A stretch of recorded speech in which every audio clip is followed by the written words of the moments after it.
Hey, Fryer Guy here, and today I got another video, and today it's a little different. This video is geared towards people who are thinking about coming into the food service equipment field of type of work. So I want to give you guys 10 points to think about before you come into this line of business. So with that, let's get started. So point number one, just know that you are going to get really dirty and disgusting. If you've seen some of my other videos, you're going to see a lot of them are getting dirty. You're going to see a lot of grease buildup, slimy, sticky stuff covered in powder and dirt and grime. It's going to smell awful at times. Just get used to that. Notice that you're going to be working with some really dirty stuff. Point number two, along with the dirty stuff, know that you're going to be working in some pretty tight spaces. So you're going to be laying on the floor, stuck underneath hood systems, in between pieces of equipment. You're going to just be crammed in some really tight spaces. So if you're a claustrophobic person or you're kind of a big guy, you're going to have to get over it. Point number three, you're going to work odd hours. As you can see, it's nighttime right now here, but there's days where you're going to start really early in the morning, and there's days where you're going to be working really late at night. Just know that the hours in this business or type of business or work varies. Some days you're going to be working like a regular schedule. Other days you're going to have to start real early or real late. Just be prepared for that. Point number four, you may have to work weekends and holidays. Now, for the most part, you're not going to get a lot of these days where it's mandatory. A lot of times that's because of on-call. So we have a thing, it's an on-call. So maybe your company has multiple technicians, and they have to have a technician available during the weekends. Unless they already have a technician slotted to work on the weekends, most places have what's called on-calls, and there's a rotation. So you're going to have to probably work on weekends and sometimes on a holiday. That's your job. Get ready for it. You're going to be doing on those days. So you might go 2 or 3 weeks with no day off, depending on how many technicians you have and how it all works out. So be ready for that. Point number five, be prepared to get cut, burned, and shock. Yep, you're going to get all three of those. It's not a matter of if, it's a matter of when. You're going to get cut, you're going to get burned, and you're going to get shocked. Just know it's going to happen, and you're going to be fine. Now, unless you're working on something like a 600-volt system or something along those lines, or even higher up, just know that most of the times it's just going to be a shock. It's going to be uncomfortable. It will suck, but you're going to probably come out fine. You're going to get some pretty gnarly cuts and gashes and stuff like that, and you may burn yourself. It's going to happen to yourself. But if you take the proper safety precautions and you do everything you're supposed to do, turn the power off when you need to, make sure that all the stuff cools down, you should be okay. Point number six, learn your tools.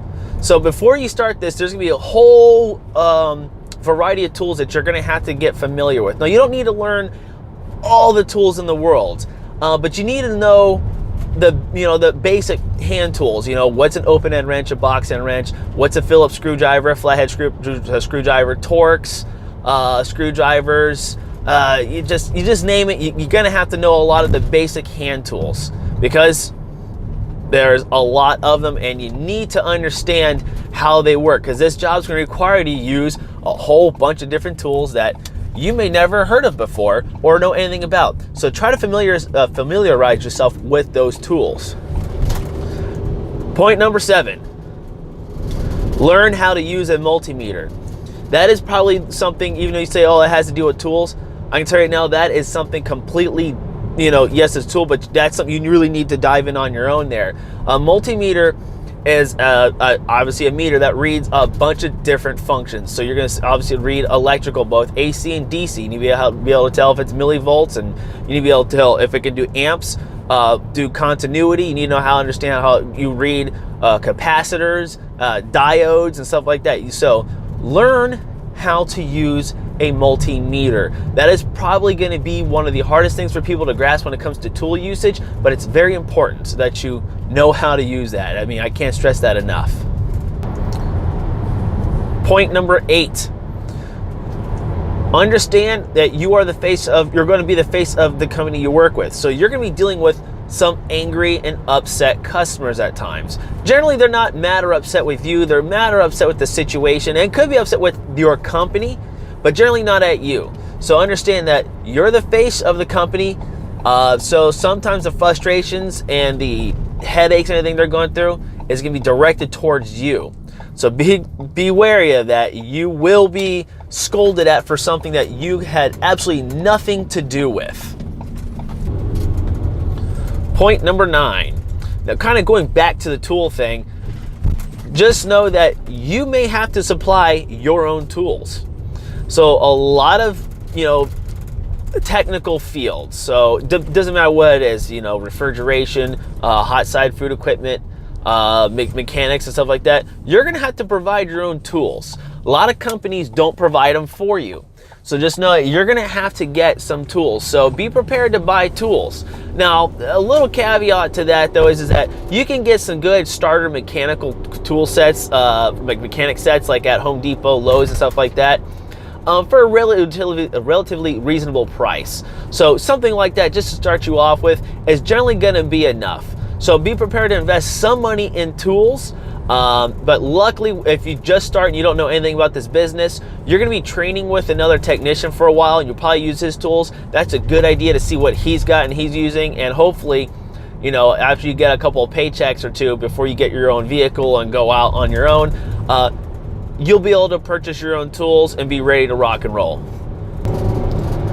And last point number 10. Make sure you have a good driving record. If you don't, you need to get that taken care of. In this line of work, we do a lot of driving. We're going to be putting a lot of miles in. Sometimes you get lucky and you're just within a small area within your maybe your city, neighborhood, county, or whatever. But if you're one of the few, kind of like myself, and a lot of people are like this, you may drive, a couple hundred miles a day. So make sure your driving record is clean or good. A lot of these food service companies where you have to do a lot of driving, they're going to check your driving record. So they want to make sure you don't have a lot of tickets, a lot of driving infractions. So if you do have those, you want to get into this line of work, make sure you go through whatever courses or whatever classes that you have to and get those points taken off your license. All right. So, and also, if you don't have a driver's license, you probably won't get this job. So make sure you have that too. Or, they're not going to take you. So with that, guys, hopefully you found this video helpful. So if you're looking to do something like that, take these points in mind. I'm sure there's other points. If you guys can think of some other ones, leave them down in the comments below. With that, guys, thank you for watching. If you liked this video, hit that like button. Also, go ahead and leave any comments or suggestions down below. And don't forget to hit that subscribe button. With that, guys, thank you for watching, and I'll see you later.